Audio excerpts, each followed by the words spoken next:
오늘 본문은 너무 유명한 본문이죠. 달란트 비유입니다. 한 주인이 종 3명에게 5달란트, 2달란트, 1달란트를 맡기고 떠났다가 결산할 때 5달란트 받았던 종은 5달란트를 남겼고, 또 2달란트 받았던 종은 2달란트를 남겼는데, 1달란트 받았던 종은 그만 땅에 묻어두는 바람에 주인에게 이제 책망받는 그런 내용의 너무 유명한 달란트 비유이죠. 이 달란트 비유를 읽을 때마다 제 마음속에 들었던 생각은, 굳이 왜 꼭 차등해서 주셨을까? 똑같이 주셨다면 애초에 1달란트 받은 사람이 뭐 이렇게 기분 상할 일도 없고, 이게 사람을 차별하는 것도 아니고 왜 누군가는 5달란트를 주고 누군가는 1달란트를 줬을까? 그런 의문이 계속 들곤 했습니다. 사실 1달란트 받은 사람이 열심히 해가지고 1달란트를 남겨도 2달란트 받은 사람의 출발점밖에 되지 않잖아요, 그렇죠? 왜 애시당초 이렇게 차등해서 주셨을까라는 생각이 늘 들었던 것 같아요. 그런데 오히려 이 달란트 비유를 우리가 계속 곱씹고 깊이 묵상할수록 우리에게 주는 커다란 유익이, 위로가 있습니다. 그건 뭐냐면, 주님께서 정말 중요하게 여기시는 것은 내가 무엇을 가졌느냐, 내가 무엇을 이루었느냐가 아니라 우리의 존재가 그분 안에 있는 것을 가장 중요히 여기신다는 것이죠. 오늘 5달란트 받은 종과 2달란트 받은 종을 똑같이 칭찬하십니다. 정말 토시 하나도 틀리지 않고 똑같이 칭찬하시는데, 그 칭찬의 내용과 그 칭찬의 방식이 너무 중요한 거죠. 5달란트를 남기다니 대단하구나, 잘했다, 이렇게 하시는 게 아니라 그들의 착하고 충성됨을 칭찬하십니다. 그러니까 그들이 얼마를 남겼고 그들이 얼마나 잘했느냐로 보시는 것이 아니라 그들의 존재를 칭찬하시는 거죠. 자, 여기에 천국의 비밀이 숨겨져 있는 거죠. 여기에 우리가 살아가야 할 삶의 방향이 담겨 있습니다. 내가 가진 것, 내가 이룬 것으로 나의 삶의 가치를 평가하는 것이 아니라 하나님 안에 내가 어떤 존재로 오늘 살아가고 있는가, 거기에 우리 초점이 있어야 하는 것이죠. 하지만 세상은 늘 우리를 다른 사람과 나를 특정 잣대로 비교하게 만들 때가 있습니다. 그렇게 비교하다 보면 어떤 일이 벌어지죠? 내가 가진 것이 아무것도 아닌 게 돼버립니다. 가지지 못하는 것에 집중하게 되고, 그러면 내가 가지고 있는 것이 아무 의미 없는 게 돼버릴 때가 있어요. 제가 어린 시절에 살던 집 안에 화장실이 없었거든요. 그래서 나가야 이제 화장실이 있는 그런 집에 살았는데 큰 불편은 없이 살았습니다. 물론 이제 밤 늦게 나갈 때 무서우니까 그런 어떤 어려움만 빼고는 크게 막 우리 집에 왜 화장실이 없는지 막 고민하고 막 그러지 않았거든요. 근데 어느 날 친구 집에 놀러 갔는데 친구 집에 글쎄 집 안에 화장실이 있는 거예요. 너무 놀라웠어요. 아니, 집 안에 화장실이 있을 수 있다니. 그때부터는 너무 불편하게 느껴지는 거죠. 우리 집과 그의 집을 비교하면서 그 전에 전혀 느끼지 못했던 비교와 그 안에서의 내 위치. 우리는 늘 이 비교가 주는 잘못된 잣대로 인한 삶의 가치 평가에 노출되어 있죠. 그렇게 비교하다 보면 내가 가진 것에 집중하기보다는 가지지 못한 것에 마음을 빼앗길 때가 있고, 그래서 내가 가진 것은 아무 의미가 없어질 때가 있습니다. 그러니까 잘못된 대로 나의 존재 가치를 규정하고자 하는 우리 안에 유혹들이 굉장히 많이 있는 거죠. 사실 비교라고 하는 것이 반드시 어떤 잣대가 있어야 가능하잖아요. 나는 저 사람보다 키가 작구나, 키가 크구나 라고 하는 건 키라고 하는 비교 잣대가 있는 거죠. 난 저 사람보다 잘생긴 것 같아, 난 저 사람보다 좀 못생긴 것 같아, 이거 외모라고 하는 잣대와 기준으로 판단하는 거잖아요. 그러니까 비교라고 하는 행위가 사실은 인격적 미성숙함이라기보다는 믿음의 문제와 연결될 때가 많습니다. 왜냐하면 어떤 특정 잣대와 기준을 가지고 내가 얼마나 괜찮고 의미 있는 존재인가를 자꾸만 증명하고 규정하고 싶어 하는 마음이 우리 안에 있기 때문이죠. 어떤 눈으로 나를 바라보고 있고 어떤 잣대와 기준으로 나와 타인을 판단하는가라는 것은 결국 우리가 붙잡고 있는 삶의 가치가 무엇인지를 보여주는 장면이기도 합니다. 그렇기 때문에 사실 비교는 우리가 무엇을 믿고 있는가를 여실히 보여주는 거울과 같은 것이죠. 하나님을 주인으로 영접한다는 것은 바로 그 가치 판단의 결정권을 하나님께 내어드리는 겁니다. 내가 나를 봤을 때 그렇게 막 잘나 보이지 않고 그렇게 막 내세울 게 없어 보이고, 그래도 하나님이 나를 어떤 눈으로 바라보고 계시느냐, 하나님이 나를 어떤 존재로 여기시냐를 통해서 내 삶의 의미와 가치를 발견하는 것, 이게 진짜 믿음이라고 할 수 있는 것이죠. 사실 오늘 본문 그 어디에도 비교라고 하는 단어를 찾아볼 수는 없지만 동일한 원리가 이 한 달란트 받은 종에게 적용되고 있습니다. 이 사람은 지금 주인에게 이렇게 말하고 있어요. 24절 25절 보실까요? 주인이여, 당신은 굳은 사람이라 심지 않은 데서 거두고 해치지 않은 데서 모으는 줄을 내가 알았으므로 두려워하여 나가서 당신의 달란트를 땅에 감추어 두었나이다. 자, 지금 이 한 달란트 받은 종은 주인을 어떤 사람으로 이해하고 있습니까? 심지 않은 데서 거두고 해치지 않은 데서 모으는 사람. 뭐 길게 어렵게 얘기했지만 한마디로 무슨 말이에요? 나한테 준 게 없는 사람이라는 뜻이죠. 뭐 심지도 않아 놓고 뭘 거두려고 하냐 라는 말은 사실은 당신이 나에게 준 게 없다는 뜻입니다. 그런데 금 한 달란트는 사실 뭐 20에서 40kg 정도, 보통 뭐 평균적으로 한 33kg 정도에 해당되는 양이에요. 제가 오늘 오전에 한번 쳐봤어요. 오늘 시세로 금 33kg가 얼마인가? 27억이 넘더라고요. 27억. 한 달란트를 오늘 금 한 달란트를 오늘의 시세로 계산해 보면 27억이에요. 27억 정도는 통장에 다 갖고 계시는 사람들이 많이 없잖아요. 이게 어떻게 적은 돈이라고 할 수 있겠습니까? 근데 비교가 이렇게 무서운 거죠. 사실은 27억이라고 하는 돈을 받아서도 비교에 빠지면 그게 아무것도 아닌 게 되어버리는 거예요. 지금은 잘 상상이 안 돼요. 왜냐면은 그게 너무 커가지고 그 정도 있으면 비교 안 할 것 같은데, 아니 그렇지 않더라고요. 27억이 아니라 270억이 있어도 우리가 특정 잣대로 나와 타인을 비교하면서 그 가운데 내 삶의 가치를 판단하고 규정하는 순간 내가 가진 것은 아무것도 아닌 것이 되는 거죠. 사실 주인은 한 달란트 받은 종에게도 충분한 돈을 맡기고 간 거예요. 그런데 한 달란트 받은 종은 지금 자신이 받은 것이 없다고 말하고 있습니다. 그러면서 주인을 뭐라고 말해요? 당신은 굳은 사람이라. 굳은 사람이 뭘까요? 엄한, 가혹한, 모질다, 이런 뜻이거든요. 그러니까 제대로 남기지 못할 때 주인이 나를 얼마나 모질게 대할까? 주인이 나를 얼마나 가혹하게 대할까? 그런 두려움이 있었다는 거예요. 왜 그렇습니까? 한 달란트 받은 종에게 지금 잘못된 인생의 잣대가 있어요. 어떤 일을 훌륭하게 해내느냐로 그 사람의 가치를 판단하는 마음이 있는 거죠. 사실 주인은 전혀 그런 마음으로 종들을 대하지 않았습니다.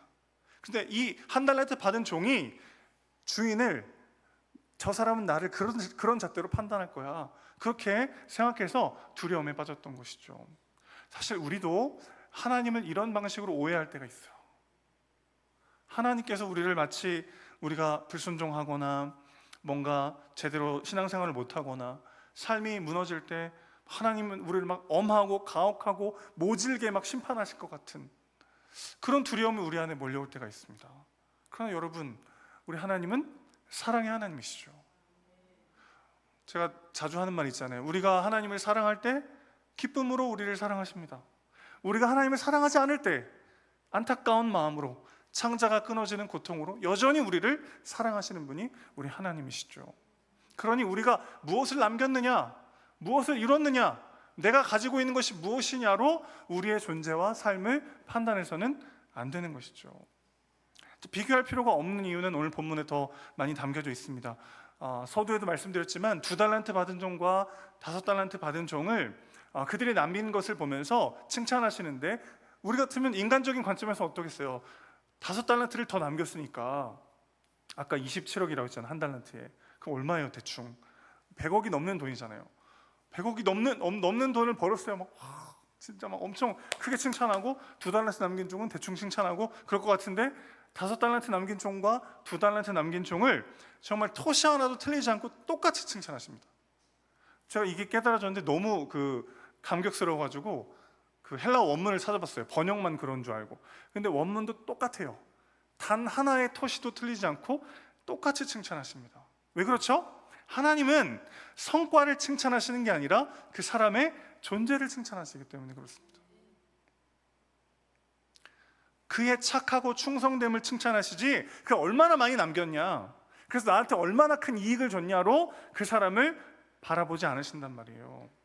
신실하게 주님이 맡겨주신 사명을 감당할 때 결과와 상관없이 그 사람의 존재를 칭찬하시는 분이 우리 주님이신 것이죠. 저는 그 청년 때 제가 제일 믿음 좋은 교회 오빠인 줄 알았어요. 미원에서는 거의 그랬어요, 제가. 근데 이제 신학대학원에 갔더니 저 같은 사람이 한 1,500명이 있는 거예요. 1,500명의 전도사들과 함께 예배드려 보셨습니까? 그들의 개강 수련회 진짜 뜨겁거든요. 진짜 뜨거워요. 제가 그때 제가 제일 믿음 좋은 교회 오빠인 줄 알았다가 막 저 같은 사람이 1,500명 있는 거기서 막 각종 방언들과 막 엄청난 통성기도와 그 영빨이 느껴지는 그런 엄청난 기도에 압도돼가지고요, 얼마나 참 위축됐는지 몰라요. 그래서 이게 비교하기 시작한 거죠. 저 사람은 미국에서 박사학위를 받고 왔네. 저 사람은 미국에서 공부하고 왔네. 그래서 제가 신대원 3년 내내 제가 대학 때 뭐 전공했는지 얘기를 못했어요. 그분들이랑 너무 비교될까 봐. 그러다가 어느 날 제가 기숙사에서 우연히 마태복음 25장을 읽는데 이 장면이 정말 뼈에 사무치게 세포 하나하나에 기록되듯이 보였어요. 5달란트 남긴 종과 2달란트 남긴 종을 주님이 칭찬하시는데 어떻게 해요? 똑같이요. 똑같이. 단어 하나도, 토시 하나도 틀리지 않고 똑같이요. 그러면서 주인이 뭐라고 말합니까? 그의 착하고 충성됨을 칭찬하면서 뭐라고 말하냐면, 네가 적은 일에 충성하였다. 저는 이게 얼마나 위로가 되는지 몰라요.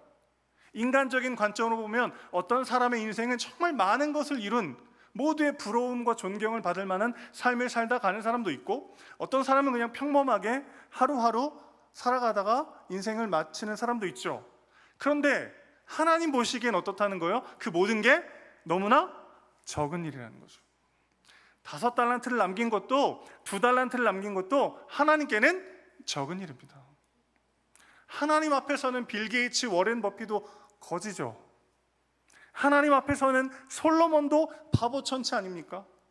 하나님 앞에 대체 하나님 내가 이렇게 어마어마한 일을 감당했습니다, 하나님 내가 이렇게 큰 일을 주님께 이루어드렸습니다 라고 말할 수 있는 사람이 누구겠어요? 하나님 앞에서 그것이 얼마나 적은 일입니까? 이게 주는 위로가 너무 컸어요. 내가 어떤 결과를 내고 어떤 성취를 이루고 내 삶이 얼마나 많은 것들을 이뤘느냐로 내가 평가되는 게 아니라 나의 주님을 향한 착하고 충성된 그 존재의 마음이요, 그걸 보시면서 똑같이 칭찬하시는 우리 주님의 마음이 느껴질 때, 그 주님의 마음을 우리가 받아들일 때 비교로부터 조금씩 자유할 수 있게 되는 것이죠. 그러면서 주님께서 이 주인이 더 놀라운 이야기를 합니다. 내가 이제 너에게 많은 것을 맡기리니 내 주인의 즐거움에 참여할지어다 라고 말합니다. 주인의 즐거움에 참여한다는 건 어떤 뜻이냐면, 마태복음 25장의 문맥에서 보면 하나님 나라의 잔치에 들어가는 것을 의미합니다.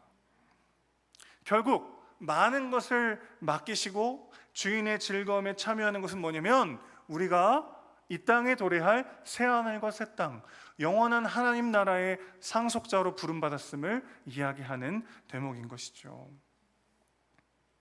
그러니 우리가 이 땅에서 이루는 그 수많은 일들이 하나님 앞에는 정말 작은 일이고, 우리가 앞으로 누리게 될 영원한 하나님 나라의 영광에 비하면 정말 지극히 작은 일이라는 것을 우리는 다시 한번 깨닫게 되는 것이죠. 그럴 때 오늘 하루 내 앞에 주어진 일과 내 삶을 판단하는 그 근거와 잣대가 우리는 전혀 달라지게 되는 것이죠. 사랑하는 성도 여러분, 내 지난날의 삶을 돌아보고 내가 지금 어디 와 있는지를 판단하는 기준이 하나님과 같으셔야 합니다. 내가 가진 것, 내가 이룬 것, 내가 소유한 것들이 내 삶의 가치를 말해주는 근거가 되어서는 안 되는 거죠. 존재를 보시고 우리의 착하고 충성됨을 칭찬하시고 지극히 작은 일을 감당한 우리에게 영광스러운 하나님의 나라를 허락하신 그분의 사랑과 부르심 안에 우리가 있음을 기억하는 저와 여러분 되시기를 주님의 이름으로 축원합니다. 그럴 때 우리는 두려움과 불안이 아니라 담대함으로 주어진 삶을 살아낼 수 있게 될 줄로 믿습니다. 오늘 우리에게 맡겨주신 그 사명의 길을 걸어가는 거죠. 그 결과가 어떤지와 상관없이 그렇게 하나님 안에 그분의 사랑을 누리며 한 걸음 한 걸음 나아갈 때 우리는 좋은 결과가 아니라 좋은 열매 맺는 사람으로 이 땅을 마치게 될 줄로 믿습니다. 주님이 진짜 원하시는 것은 바로 그것이죠. 너희의 결과에 따라서 내가 너희를 심판하리라 하지 않으셨어요. 열매로 너희가 진짜 믿는 것이 뭔지를 알게 될 것이다 말씀하십니다. 열매로 우리 삶을 보십니다. 결과보다 중요한 것은 그래서 언제나 열매입니다. 그분 안에 붙어 있을 때 저절로 맺혀지는 삶의 성령의 열매들, 그것들을 함께 맺으며 오늘 우리에게 허락하신 그 삶을, 그 사명을 담대히 감당해내는 저와 여러분 되시기를 주님의 이름으로 축원합니다. 찬양하겠습니다.